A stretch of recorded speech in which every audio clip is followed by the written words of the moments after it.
ప్రభు యేసుక్రీస్తు నామములో ప్రేర అందరికీ కూడా వందనాలు తెలియపరుస్తున్నాను.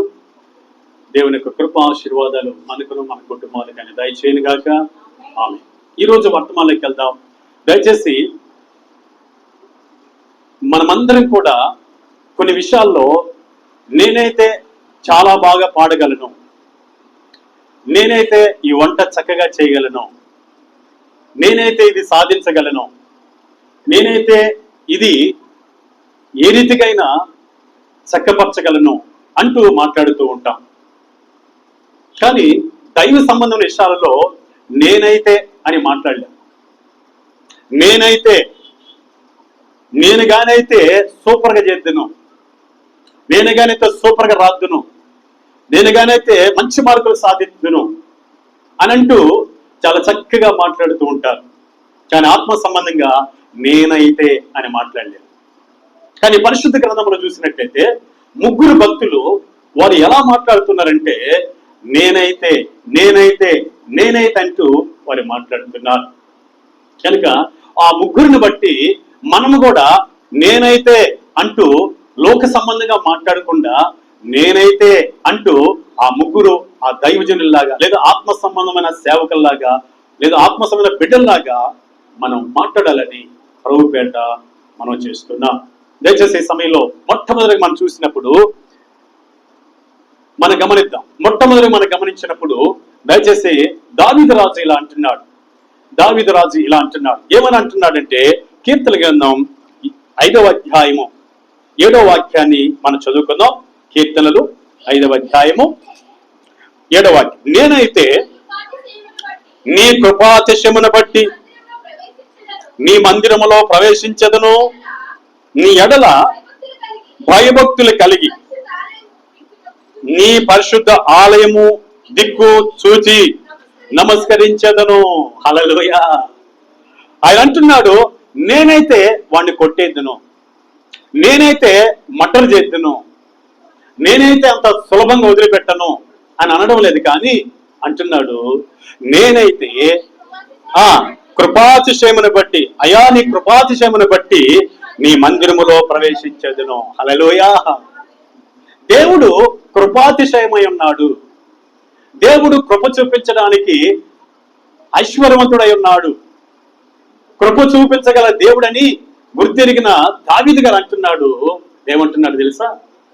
నేనైతయ్యా నీ కృపాతిశయమును బట్టి నీ మందిరములో ప్రవేశించదును. హల్లెలూయా. అంతమాత్రమే కాకుండా నీ ఎడల భయభక్తులు కలిగి నీ పరిశుద్ధాలయము దిక్కు చూచి నమస్కరించదును. ప్రియ సహోదరి సోదరుడా, ఈ మాట నీకు ఎలా అర్థమవుతుందో నాకే తెలియదు, కానీ దావీదుకి చాలా అర్థమైంది. ప్రభువా నీ దగ్గర నీ ఆలయంలో కృప ఉందయ్యా, ఆ కృప ఇవ్వడానికి నువ్వు అతిశయిస్తూ ఉంటావు. కృప కలిగిన దేవుడివి కనుక నీ కృపాతిశయమును బట్టి నేను నీ ఆలయంలో ప్రవేశిస్తాను. అంటే దైవ సన్నిధిలో దేవుని కృప మనకుంటుంది, దేవుని కృప మనకుంటుంది. ఎవరైతే ఈ సత్యాన్ని గ్రహించి ఆయన కృపగలిగిన దేవుడు కృపనిస్తాడు, కృప అనగా ఉన్న స్థితిలో నుంచి ఉన్నతమైన స్థితిలోనికి, అర్హత లేని స్థితిలో నుంచి అర్హులైన స్థితిలోనికి తీసుకుని వెళ్ళడమే కృప అంటారు. కనుక ఆయన కృపాతిశయమును బట్టి దావీదు అంటున్నాడు నీ మందిరంలో ప్రవేశిస్తానయ్యా, నీ ఎడల భయభక్తులు కలిగి నీ వైపు తిరిగి నమస్కరిస్తానయ్యా. హల్లెలూయా. నా ప్రియ సహోదరి సోదరా, ఈ సత్యాన్ని నువ్వు గ్రహించి దేవుని ఆలయానికి ఆయన కృపాతిశయమును బట్టి వచ్చినట్లయితే ఆయన సన్నిధిలో ఉన్న కృప నువ్వు చూస్తావు. చూత మాటలు అదే భక్తుడు ఏమంటాడో కీర్తన గ్రంథం 36వ అధ్యాయము 8వ వాక్యాన్ని మనం చదివినట్లయితే ఆ కృప ఏంటో చూద్దాం. నీ మందిరం యొక్క సమృద్ధి వలన వారు సంతృప్తి నందుచున్నారు, నీ ఆనంద ప్రవాహములోనిది నీవు వారికి త్రాగించుచున్నావు. దేవుని స్తోత్రం. హల్లెలూయా. దేవుని మందిరములో సమృద్ధి ఉందంట. ఎక్కడుంది సమృద్ధి? అనగా ఆయన కృపలో సమృద్ధి మనకుంది. ఆ సత్యాన్ని ఎవరు గ్రహించారు? దావీదు గారు గ్రహించారు. అందుకే అయ్యా నీ మహాప్రేమను బట్టి నీ మహాకృపను బట్టి నేనైతే నీ మందిర ఆవరణలోకి వస్తున్నానయ్యా, భయభక్తులు నిలిపి నీ వైపు చూసి నమస్కరిస్తున్నానయ్యా అంటున్నాడు. ఇదే మనస్తత్వం, ఇదే విశ్వాసం నీకున్నట్లయితే ఆయన కృపాతిశయము నీ పట్ల ఆయన కుమ్మరిస్తాడు. అది అంటున్నాడు, నీ మందిరములోని సమృద్ధి వలన వారు సంతృప్తి నొందుచున్నారు, నీ ఆనంద ప్రవాహంలోనిది నీవు వారికి త్రాగించుచున్నావు. దేవుని స్తోత్రం, హల్లెలూయా. దేవుని మందిరానికి కృపాతిశయము గల దేవుడని విశ్వసించి వచ్చినప్పుడు ఆయన ఆనంద ప్రవాహంలోనిది మనకు సాగిస్తాడు. అలాగనే ఆయన సంతృప్తి వలన మనల్ని సమృద్ధి వలన సంతృప్తి పరుస్తాడు. ఎలా అనంటే కీర్తనలో 115వ అధ్యాయము దయచేసి మనం చూసినట్లయితే ఎలాగంటే చూద్దాం. 115వ కీర్తన 11వ వాక్యాన్ని మనం చదువుదాం. యెహోవా యందు భయభక్తులు గలవారులారా, యెహోవా యందు నమ్మకముంచుడి. ఈ విషయాన్ని నమ్మకముంచు. ఆయన కృపాతిశయము గల దేవుడు అని, ఆయన మందిరములో సమృద్ధి చేత సంతృప్తి పరుస్తాడని నీ విశ్వసించి వచ్చినట్లయితే ఏడంటున్నాడు, కింద చదువుదమ్మా, ఆయన వారికి సహాయము వారికి కేడము. దేవుని స్తోత్రం, హల్లెలూయా.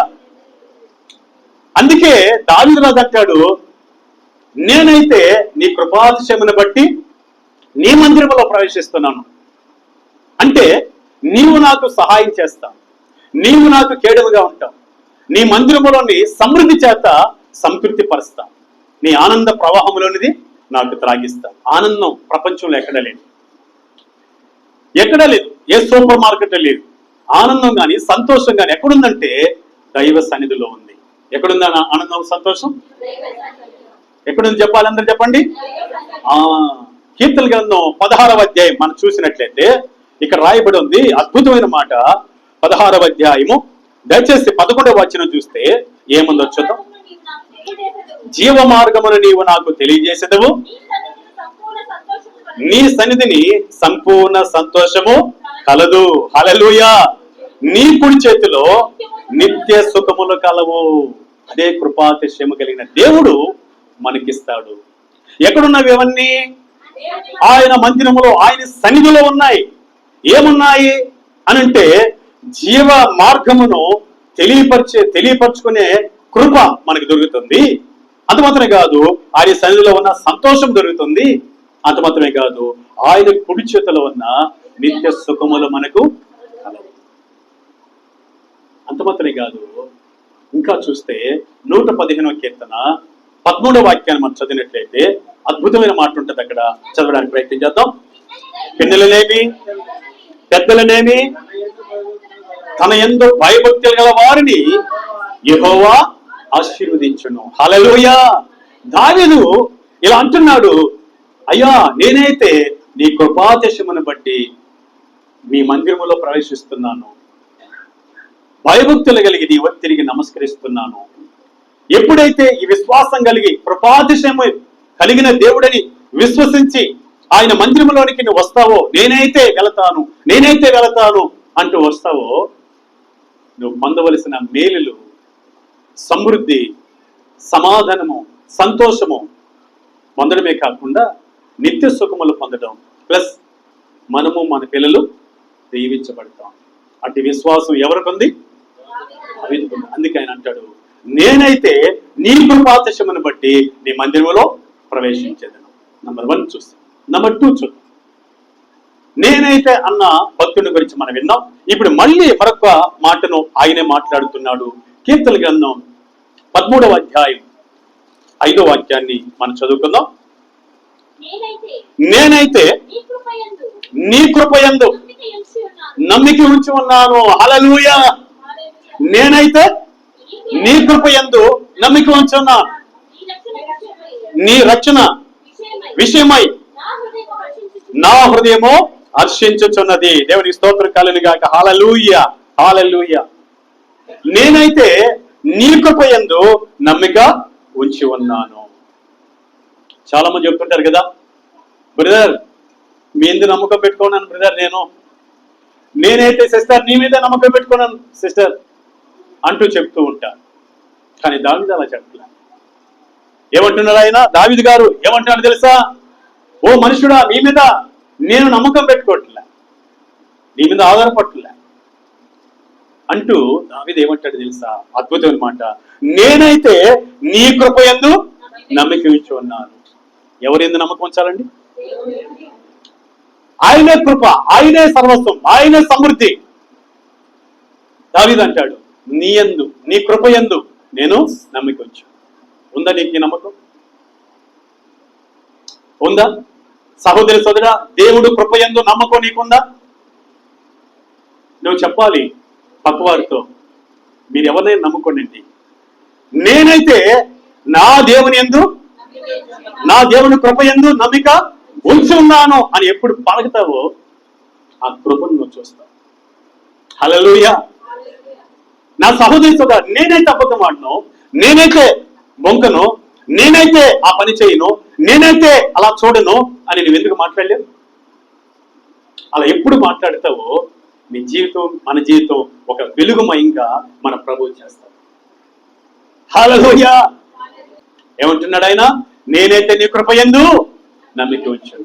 ఎప్పుడు నమ్మకం ఉంచాడో సామెతల గ్రంథం 28వ అధ్యాయం 25వ వాక్యం చూసినట్లయితే, ఎవరైతే నేనైతే యెహోవా కృప యందు నమ్మకం ఉంచుతాం అంటారో దావీదు రాజులాగా ఆయనకు ఆశీర్వాదాన్ని చూస్తారు. చూద్దామా? యెహోవా యందు నమ్మకం ఉంచువాడు వర్ధిల్లును. హల్లెలూయా. యెహోవా యందు నమ్మకం ఉంచువాడు వర్ధిల్లును. దావీదు ఎవరిందు నమ్మకం ఉంచాడు? నేనైతే నీ కృప యందు నమ్మకం ఉంచాను. ఏమన్నాడు ఆయన? నేనైతే నీ కృప యందు నమ్మకం ఉంచాను, అందుకే ఆయన ఏమయ్యాడు? వర్ధిల్లాడు. ఈరోజు సహోదరి సోదరి చెప్పాలి, ఎవరు ఏమనుకున్నా నేనైతే నా దేవుడి యందు నమ్మకం ఉంచుతాను, నా దేవుని కృప యందు నమ్మకం ఉంచుతానని మాట్లాడినట్లయితే అద్భుతంగా నువ్వు వర్ధిల్లుతావు. ఇటు కృప పరిశుద్ధాత్మ దేవుడి సహాయము చేయనుగాక. హల్లెలూయా, హల్లెలూయా. మరొక భక్తుడిని చూద్దాం. ఈ భక్తుడు ఆసా. ఈ భక్తుడు ఎవరండి? ఆసాపు రాజు. ఈయన కూడా నేనైతే అంటున్నాడు. ఈయన గురించి మనం చూద్దాం. 75వ కీర్తన చదవడానికి ప్రయత్నం చేద్దాం. 75వ కీర్తన 9వ వాక్యం చదువుకుందాం. నేనైతే నిత్యము ఆయన స్తుతిని ప్రచురము చేయుదును. దేవుని స్తోత్రం. హల్లెలూయా. యాకోబు దేవుని నేను నిత్యము కీర్తించెదను. నేనైతే ఎవరండి? ఈయన ఆసాపు భక్తుడు, లేదా ఆసాపు రాజు, లేదా ఆసాపు దేవుని భయభక్తి కలిగి ఇలా మాట్లాడుతున్నాడు. నేనైతే ఏమంటుంది ఆయన? నేనైతే నిత్యము ఆయన స్తుతిని ప్రచురము చేయుదును. స్తుతిని నిత్యము ఎక్కడ కూర్చున్నా, ఏ ప్రాంతానికి వెళ్ళినా ఆయన స్తుతిని అనగా ఆయన చేసిన మేలును గుర్తు చేసుకొని స్తుతి చెల్లిస్తాను, స్తుతిని ప్రచురము చేస్తాను. నేనైతే నువ్వు చేస్తున్నావా? నేనైతే ఆయన స్తుతిని ప్రచురము చేస్తున్నాను అని పలుకుతున్నావా? నేనైతే నిత్యం ఆయన స్తుతిని ప్రచురము చేస్తును అంటున్నాను. నా ప్రియ సహోదరి సోదరులారా, మనం ప్రచురము చేయాలి. చూద్దాం ఒకసారి ఎలా ప్రచురం చేయాలో. అలా ప్రచురము చేస్తే మన జీవితాలు ఎంత దీవెనో మనం చూద్దాం. ఇదే కీర్తన గ్రంథం 40వ అధ్యాయం 10వ వాక్యాన్ని మనం చదువుకుందాం. 40వ అధ్యాయము 10వ వాక్యాన్ని ధ్యానం చేద్దాం. నీ నీతిని నా హృదయంలో ఉంచుకొని నేను ఊరకుండలేదు. హల్లెలూయా. ఇదిగో ఆసాపు దేవుడి యొక్క నీతిని, దేవుడు చూపిన ప్రేమను, దేవుడు చేసిన అద్భుతాలను హృదయంలో ఉంచుకొని సైలెంట్ గా లేడు. ఎలా ఉన్నాడంట? ప్రచురం చేస్తున్నాడు. నీ నీతిని నా హృదయంలో ఉంచుకొని నేను ఊరకుండలేదు. నీ సత్యమును, నీ రక్షణను నేను వెల్లడి చేసి ఉన్నాను. నీ కృపను, నీ సత్యమును మహాసమాజమునకు తెలుపుక నేను వాటిని మరుగు చేయలేదు. హల్లెలూయా. ఆయన సత్యాన్ని, ఆయన కృపను, ఆయన ఇచ్చిన రక్షణను గూర్చి హృదయంలో దాచుకోకుండా సమాజంలో ఏం చేస్తున్నాడంట? ప్రచురం చేస్తున్నాడు. సహోదరి సోదరా, నీవెక్కడ పని చేస్తున్నావో, ఎక్కడ నివాసం చేస్తున్నావో, ఏ ప్రాంతంలో ఉంటున్నావో, ఎక్కడ చదువుకుంటున్నావో, ఏం చేస్తున్నావో, మొత్తానికి ఆ ప్రాంతంలో నీవు ఆయన యొక్క ఆయన యొక్క ఆయన యొక్క రక్షణ గురించి, సత్యమును గురించి, ఆయన చేసిన మేలును గురించి ఏం చేయాలి? ప్రచురము చేయాలి. ఎవరు చేస్తున్నది ఈ పని? నేనైతే నా పని ఇదే. నేనైతే ముసలమ్మ ముచ్చట చెప్పను, నేనైతే కొండి మాటలు చెప్పను, నేనైతే వారి గురించి వీరి గురించి ఎప్పుడూ చెప్పను. నేను చెబుతున్నానంటే నేనైతే నా తండ్రి యొక్క కృపను, నా తండ్రి చూపిన ప్రేమను నేను ప్రచురం చేస్తాను. హల్లెలూయ. ఎవరంటున్నారు? ఎవరంటున్నారండి? ఆసాపు అంటున్నాడు. మరొకసారి మాట చదివి మనం ఇంకొక మాటలోకి వెళ్ళిపోదాం. చూడండి ఆ మాటలు పిల్లరా. నేనైతే నిత్యము ఆయన స్తుతిని ప్రచురము చేసేదను. హల్లెలూయ. నిత్యము చేయి. నిత్యం ఎప్పుడు చేస్తావో ఆయన ఇచ్చిన రక్షణ గురించి, లేదా ఆయన ఇచ్చిన గొప్ప పాప క్షమాపణ గురించి, లేదా ఆయన చేసిన మేలు గురించి నిత్యము ప్రచురం చేస్తావో నీ జీవితం ఒక ఉన్నతమైన స్థాయికి వెళ్ళిపోతుంది. హల్లెలూయ. అలా చేయబట్టే దేవుడు ఆయన కృపను మనకు చూపించగలుగుతున్నాడు. ఇంకా దీనికి సంబంధించిన ఒక మాట, ఒక వాక్యాన్ని మనం చదవడానికి ప్రయత్నం చేద్దాం. ఇదే కీర్తన గ్రంథం 22వ అధ్యాయము 22వ వాక్యాన్ని మనం చదువుదాం. 22వ అధ్యాయము 22వ వాక్యం చదువు. నీ నామమును నా సహోదరులకు ప్రచురపరిచెదను. హల్లెలూయా. బయట మాత్రమే కాదు, సమాజంలో మాత్రమే కాదు, నా సహోదరులకు కూడా ప్రచురము చేసేదను. చదువుమా. సమాజ మధ్యమున నిన్ను స్తుతించేదను. దేవుని స్తోత్రం. సమాజంలో గాని, సహోదరుల మధ్యలో గాని ఆయన స్తుతిని ప్రచురము చేయాలి. హల్లెలూయా.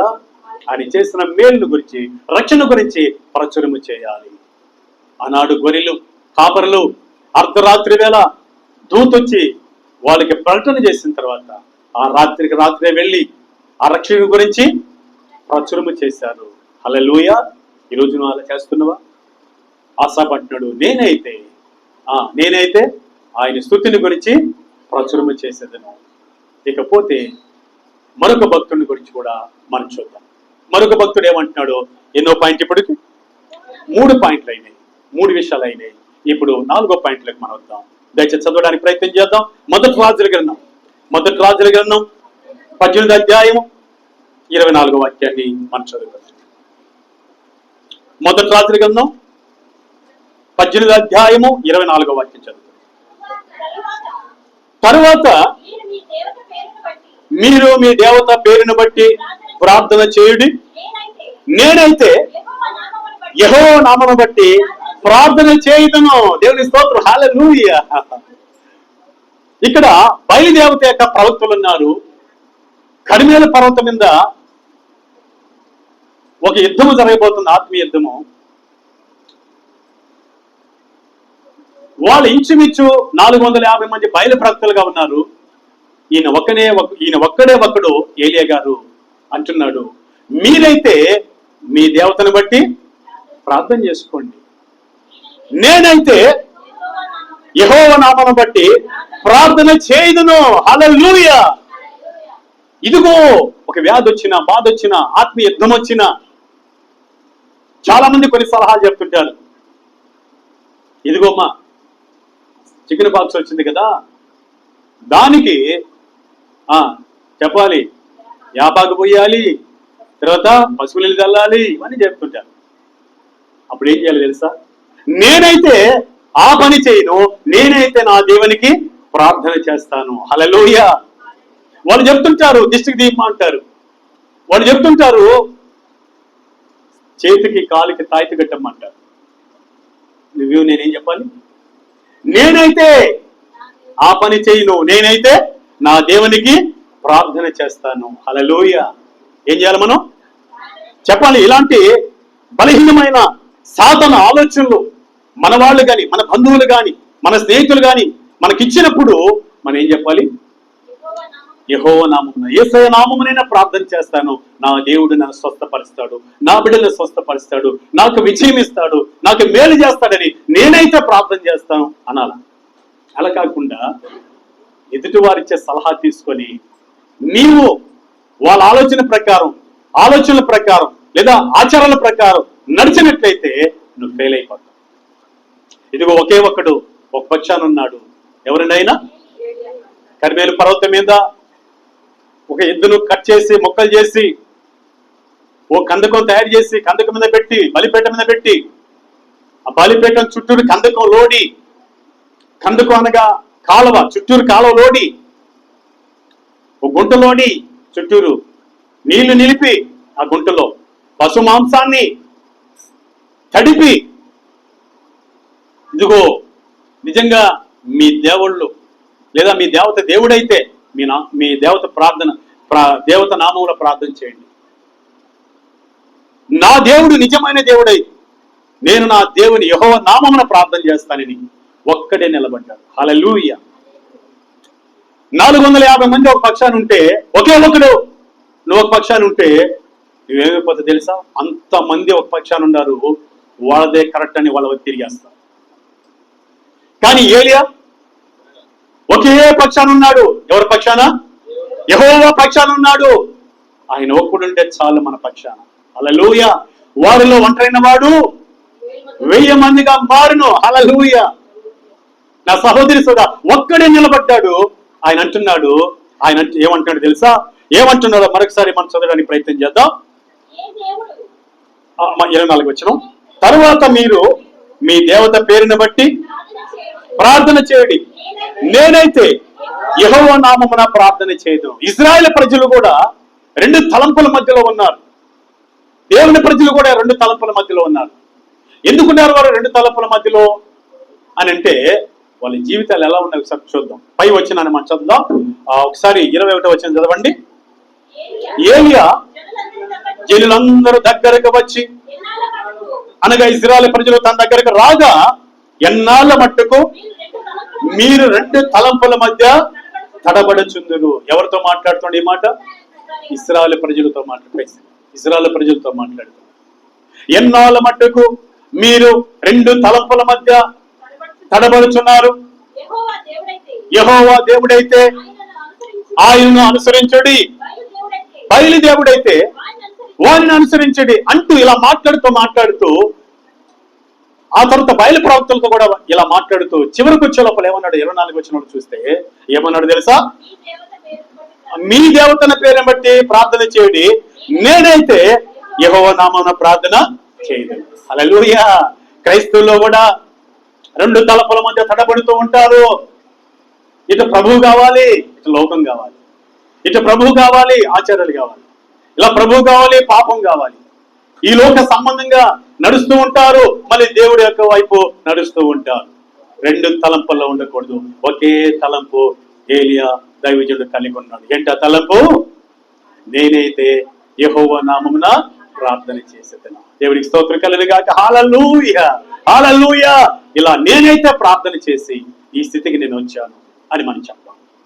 ఇదిగో ఇందాక మనం చదువుకున్నట్లుగా రోమపత్రిక 10వ అధ్యాయం 12వ వాక్యం ప్రకారం నేనైతే ప్రార్థన చేస్తాను అని చెప్పిన ఏలియాకి దేవుడు మహాకృప చూపించాడు. ఈరోజు నేనైతే ప్రార్థన చేస్తాను. ఏ సమస్య వచ్చినా, ఏ అక్కర వచ్చినా, ఏ వ్యాధి వచ్చినా, ఏ బాధ వచ్చినా, ఏ కష్టం వచ్చినా, ఏ ఇబ్బంది వచ్చినా, ఏ అవమానం వచ్చినా నేనైతే ప్రార్థన చేస్తాను అన్న ప్రార్థన చేస్తే దేవుని కృపను మనము చూస్తాం. చదవడానికి ప్రయత్నం చేద్దామాట. యూదుడని గ్రీసు దేశస్థుడని భేదము లేదు, ఒక్క ప్రభువే అందరికి ప్రభు ఉండి తనకు ప్రార్థన చేయవారందరి ఎడల కృప చూపుటకు ఐశ్వర్యవంతుడై అన్నాడు. దేవుని స్తోత్రం. హల్లెలూయా. ఒక్కడే యెహోవా నామములో ప్రార్థన చేయగా దేవుడు మహాకృప చూపించాడు. ఈరోజు సహోదరి సోదరా, వాళ్ళు ఎక్కువ మంది ఉన్నారు, వాళ్ళ ఆచారాలు ఎక్కువ చేస్తున్నారు, ఆచారాలు అలవాట్లు చేసే వాళ్ళు ఎక్కువ మంది ఉన్నారు. నేను ఒక్కడే అనుకొని వాళ్ళ వైపు తిరగొద్దు. కృప పొందలేదు.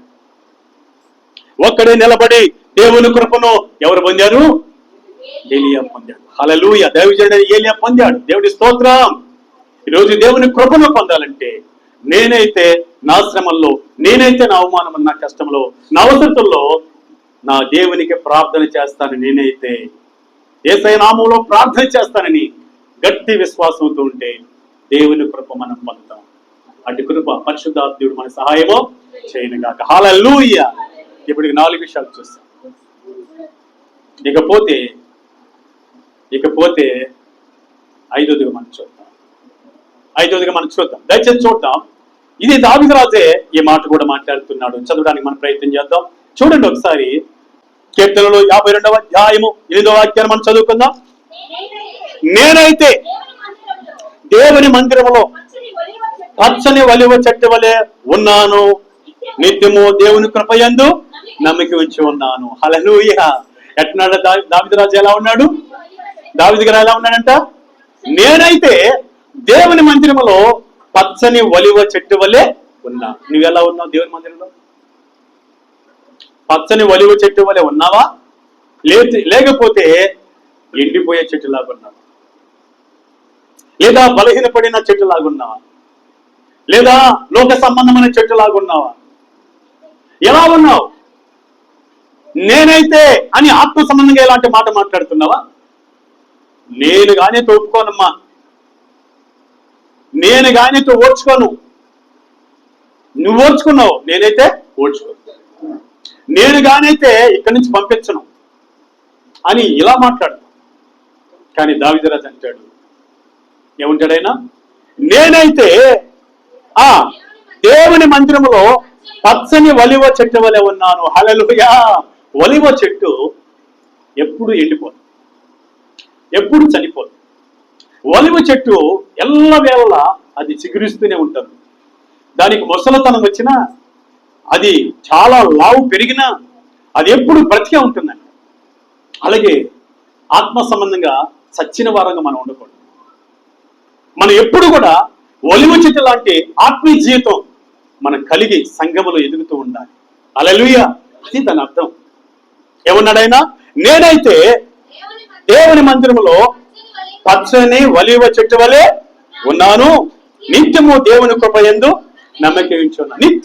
నిత్యము దేవుడి యందు నమ్మకం ఉంచాను. అన్ని సమృద్ధిగా జరిగిపోయేటప్పుడు దేవుడి యందు చాలా మంది నమ్మకం వస్తారు.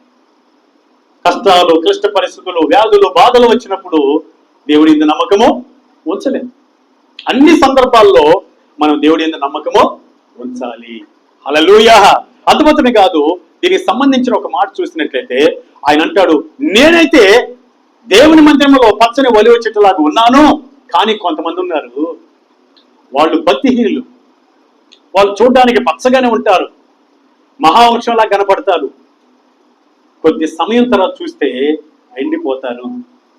నేనైతే ఒలివ చెట్టులాగా ఉన్నా అంటే ఒలివ చెట్టు ఎన్నడిగని ఎండిపోదు, సజీవమై ఉంటుంది అని ఆయన ఒక మాట అంటున్నాడు. ఆ మాటను కూడా మనం చదవడానికి ప్రయత్నం చేద్దాం. చూడండి, కీర్తన గ్రంథం 37వ అధ్యాయం 35వ వాక్యాన్ని మనం చదువుకుందాం. 37వ అధ్యాయము 35వ వాక్యం చదువుమా. భక్తిహీనుడు ఎంతో ప్రబలి ఉండట నేను చూచి ఉన్నాను, అది మొలిచిన చోటనే విస్తరించిన చెట్టు వలె వాడు వర్ధిల్లి ఉండెను. అయినను ఒకడు ఆ దారిన పోయి చూడగా వాడు లేకపోయెను. ఎంత భయంకరమైన మాట చూడండి. బాగా అబ్జర్వేషన్ చేయాలి, బాగా ఈ వాక్యాన్ని లోతుగా ఆలోచించాలి. తర్వాత మాటమా, నేను వెతికినా గాని వాడు కనబడక పోయెను. అంటే భయభక్తి చేసి పుష్కలంగా కనపడుతుంటారు, పచ్చగా కనపడుతుంటారు, రమ్యంగా కనపడుతూ ఉంటారు దేవుని మందిరంలో. ఒకడు పోయి చూసిన తర్వాత అంట ఆ చెట్టు కనపడకుండా పోదు. నేనైతే ఎలా ఉన్నాను? నిత్యము ఒలివ చెట్టు వలె దేవుని మందిరంలో పచ్చగా ఉన్నాను. ఎవరండి? దావీదు గారు. కానీ ఒకడైతే ఎలా ఉన్నాడంట? ఎలా ఉన్నాడు? మరొకసారి మాట చదువుకుందాం. 35వ వచనం. భక్తిహీనుడు ఎంతో ప్రబలి ఉండట నేను చూచి ఉంటిని, అది మొలిచిన చోటనే విస్తరించిన చెట్టు వలె వాడు వర్ధిల్లుచుండెను. ఎవరిడు? భక్తిహీనుడు.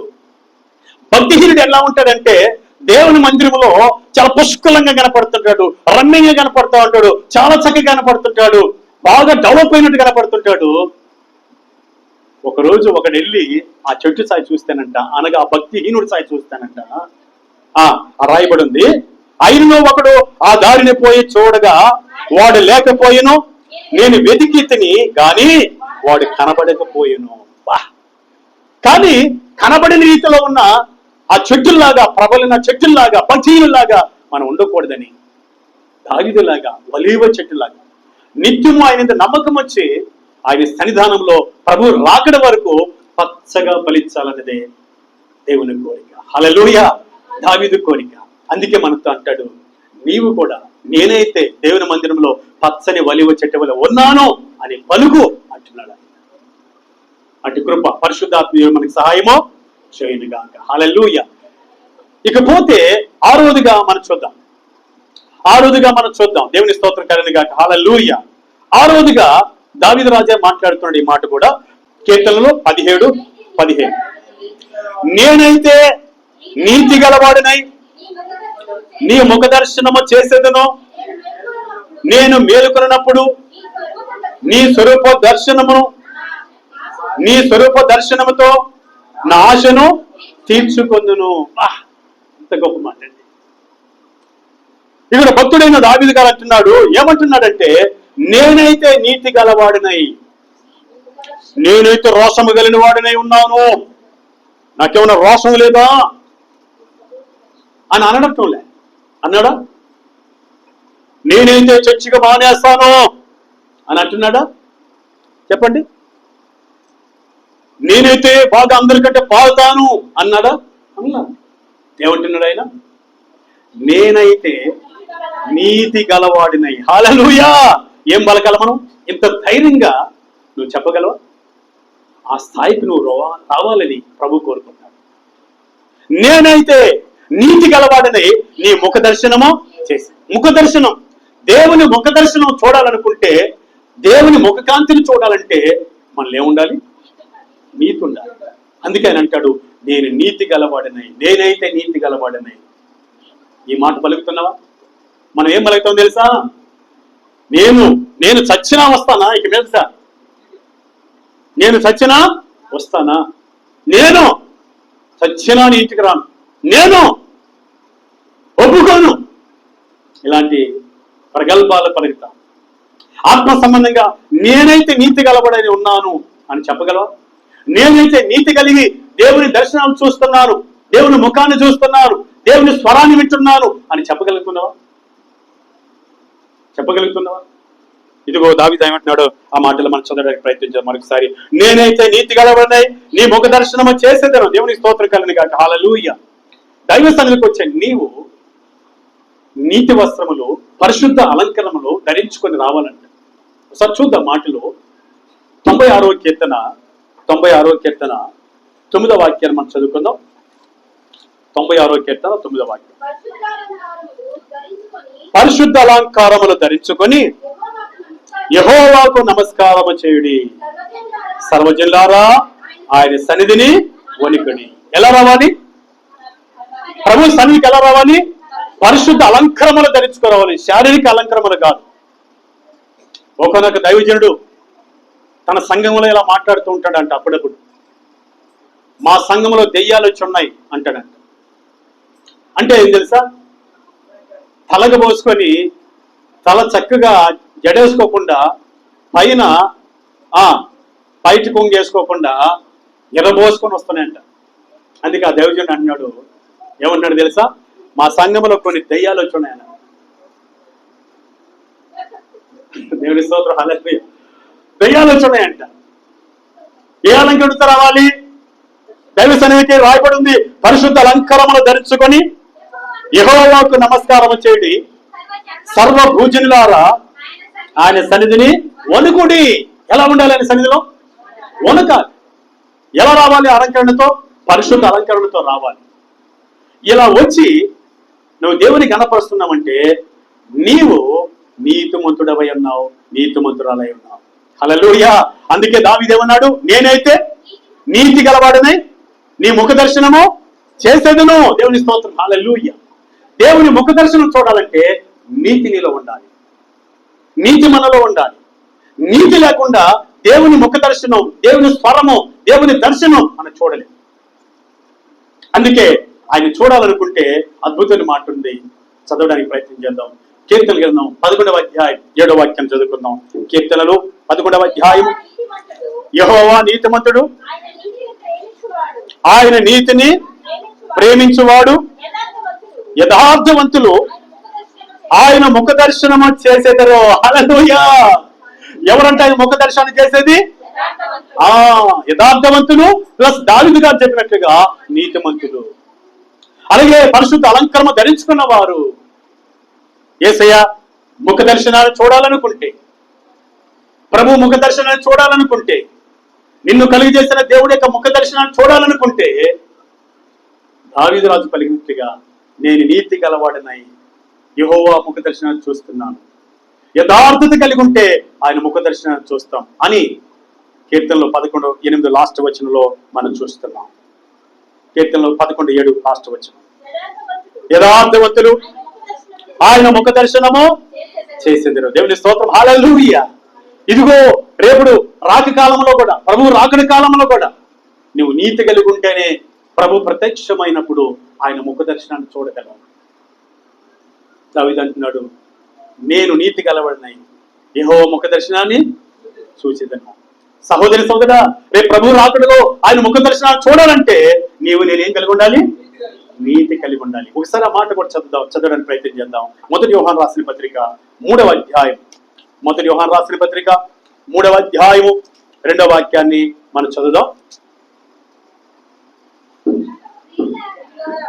ప్రియులారా, ఇప్పుడు మనము దేవుని పిల్లలమై ఉన్నాము. మనం ఇక ఏమవుతామో అది ఇంకా ప్రత్యక్ష పరచబడలేదు, కానీ ఆయన ప్రత్యక్షమైనప్పుడు ఆయన ఉన్నట్టుగానే ఆయనను చూతము గనుక ఆయనను పోలి ఉందామని ఎరుగుదము. హల్లెలూయా. ఆయన ప్రత్యక్షమైనప్పుడు ఆయన చూడాలనుకుంటే నీవు నేను యథార్థవంతులమై ఉండాలి, నీతిమంతులమై ఉండాలి, పరిశుద్ధ అలంకరణలు ధరించుకుంటూ ఉండాలి. అప్పుడు ఆయన ప్రత్యక్షమై మధ్యాకాశంలోకి వచ్చినప్పుడు ఆయన మనము చూడగలం. దేవుడికి స్తోత్రం కలుగును గాక. హల్లెలూయా. ఈరోజు ముగ్గురు భక్తులు మనం చూసాం. ఆ ముగ్గురు కూడా ఏమంటున్నారు తెలుసా? నేనైతే ఏమన్నాడైనా? నంబర్ 1, నేనైతే నీ కృపాతిశయమును బట్టి నీ మందిరంలో ప్రవేశించేదను. హల్లెలూయా. రెండవ మాట, నేనైతే నీ కృపయందు నమ్మిక ఉంచున్నాను అంటున్నాడు. మూడవ మాట, నేనైతే నిత్యము ఆయన స్తుతిని ప్రచురము చేసేదన అంటున్నాడు.